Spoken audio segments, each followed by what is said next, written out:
Salut à tous, on vous accueille dans la salle Pionnier de Belgrade pour le coup d'envoi de la saison d'Euroleague de l'élan béarnais Pau-Orthez. L'élan béarnais Pau-Orthez qui ce soir rencontre le Partizan Belgrade.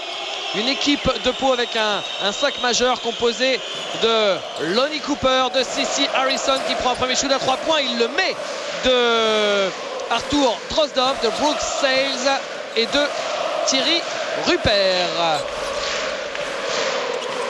Et toujours cette salle très chaude de Pionnier. Une équipe du Partizan Belgrade qui est jouable pour l'élan béarnais. Avec deux fois beaucoup de déchets pour Kosta Perovic. Et en face, c'est un contre sur Thierry Rupert. Contre pour Gerald Brown. Alors, nouvelle chance. Oh bah dis-toi, il n'y arrive vraiment pas. Kosta Perovic. Kosta Perovic, victime de la faute de Brooks Sales. Kosta Perovic au lancer. Georges, il est à l'image de cette équipe du Partizan. Kosta Perovic, très jeune et très talentueux. Et surtout très grand, 2,17 m. Donc, comme disait Didier Gadou, une équipe de Partizan qui manque un peu d'expérience, mais qui possède des joueurs grands par la taille et par le talent. Donc, ça ne va pas être facile. Et d'ailleurs, le Partizan doit penser aussi aujourd'hui. Il y a une victoire à arracher face à cette équipe paloise qui n'a gagné que 3 matchs en Euroleague la saison passée. Partizan n'en a gagné que 2. La lutte sous les panneaux. Et finalement, c'est Brooks Sales qui a pris cette balle. Dans cette poule archi relevée, on y reviendra sur un prochain temps mort, on aura le temps de vous en parler. Dans cette poule archi relevée, eh bien, le Partizan Belgrade, c'est un adversaire accessible pour cette équipe de Pau-Orthez qui s'est bien reconstruite à l'été. Ça aussi, on en reparlera. Regardez cette belle passe pour Brooks Sales, signé C.C. Harrison. Oui, un début de match fabuleux de l'ancien Parisien C.C. Harrison avec un shoot à 3 points et un caviar. Et on sait que c'est un très fort défenseur aussi. Et là, ballon perdu par le Partizan Belgrade. Décidément, c'est pas son soir à Kosta Perovic, même si cette passe, elle n'était pas simple à capter. Oui, on voit déjà que c'est un joueur dangereux qui peut se créer des occasions. Il se démarque.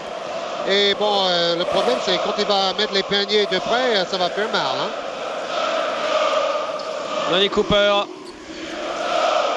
Thierry Rupert, C.C. Harrison. Harrison, Thierry Rupert, le petit shoot.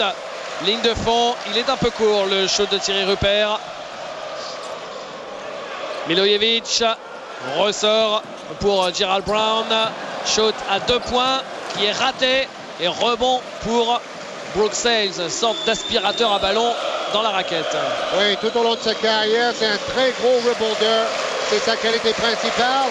Et aujourd'hui, il y a des grands en face. Il doit être performant.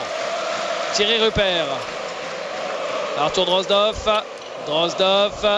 qui est passé pour un bon show de Lonnie Cooper. Un début de match fantastique de toute l'équipe. Après C.C. Harrison, c'est maintenant Lonnie Cooper. Tant et si bien, Georges, que Dusan Vujosevic, le coach du Partizan, est obligé de demander un premier temps mort après seulement 2 minutes et 27 secondes de jeu. Et l'élan béarnais qui mène sur le score de 8-1.